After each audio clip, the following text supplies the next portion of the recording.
Comme un lundi, JP Couturier. Bonjour à tous amis internautes, nous sommes bien le lundi 20 janvier 2014. Si, le lundi 20 janvier, comme l'indique mon calendrier 2014, que voilà. Bientôt disponible en téléchargement sur la page Facebook de Comme un lundi, en librairie et même sur iTunes. Non, je déconne. C'est nul! Alors tout cela n'était qu'une habile transition pour vous donner le sujet de cette semaine, celle qui vient de pulvériser le record de téléchargement légal sur la plateforme d'Apple. J'ai nommé Beyoncé, qu'on ne présente plus bien évidemment tellement elle est connue et rien que son nom vous fait bouger sans même le vouloir. Stop. Si je veux vous parler de Beyoncé, c'est à la suite d'un article d'Amaury de Rochegonde, daté du 20 décembre dernier, pour l'excellentissime magazine Référence sur la communication, le marketing et les médias. J'ai nommé l'extraordinaire stratégie. Oh, toi, tu es un gros copain. Non, je faillote pas. Surtout pas avec ce que je vais dire. Donc pour vous en faire un bref résumé, Amaury de Rochegonde nous raconte comment Beyoncé a réussi à vendre plus d'1 million d'exemplaires de son nouvel album sur la plateforme iTunes en seulement 6 jours.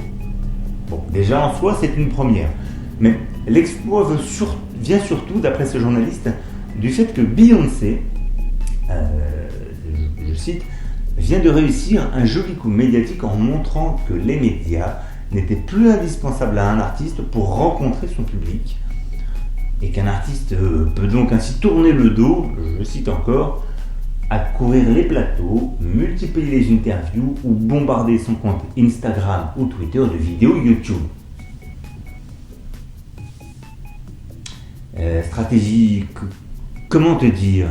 Tu l'aimais bien avant pourtant? Oui, mais ça c'était avant, comme diraient certains. Comment peut-on dire que Beyoncé n'utilise pas les médias pour vendre son album? Comment peut-on être aussi naïf et crédule?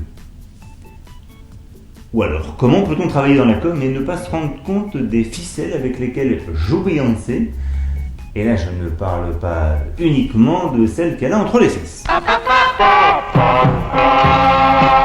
Oui, parce que, entre nous, on ne peut pas dire que Beyoncé fasse dans le glamour et dans la sensualité. Non. Son truc à elle, pour séduire les foules et s'attirer le plus grand nombre de fans sur le web, c'est plutôt ça. Les tenues plus racoleuses les unes que les autres dans chacun de ses clips, et encore, là je vous ai pas mis les vidéos pour ne pas être soumis à la censure destinée aux moins de 18 ans. C'est top crado! Mais s'il n'y avait que cette ficelle pour haranguer les internautes prépubères, mais il y a plus gros encore. Et là par contre, j'ai envie de dire bravo à Beyoncé parce que c'est elle qui a tout compris. À l'inverse de notre journaliste de stratégie. Son album est sorti le 13 décembre 2013 et depuis sa sortie, Beyoncé a réalisé un nombre impressionnant de choses extraordinaires dans sa vie privée, forcément relayées par les médias de tous bords, de Closer au Figaro. Elle se met au végétalisme et envoie l'adresse du resto où elle va manger pendant 22 jours, si possible dans des tenues sexy, le 4 décembre, et hop. Rien qu'en un mois, on a vu Beyoncé partout dans les médias. Elle a offert 37 000 $ à des clients d'un supermarché pour Noël. Le 20 décembre, elle a acheté pour 6 000 $ de sextoy avec son mari le 24 décembre.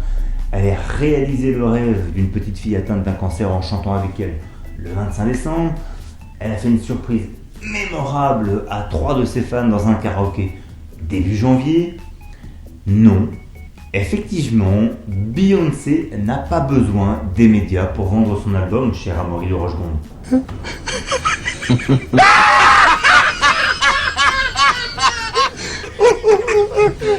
Beyoncé se sert des médias pour se vendre, elle occupe le terrain et fait des actions pour être partout à la une, sans payer le moindre centime à ces médias justement, et c'est là où je dis bravo.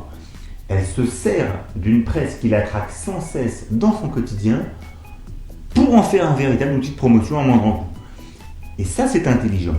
Et pour une fois, beaucoup de stars devraient s'en inspirer à l'avenir. Et réfléchissez bien quand vous verrez un people faire plein de choses gracieusement à la une des médias. Voilà, vous pourrez me dire merci et en plus chanter avec moi notre générique habituel. Comment ça va? Comme un lundi. Et en attendant, je vous dis bonne semaine à tous et à lundi prochain.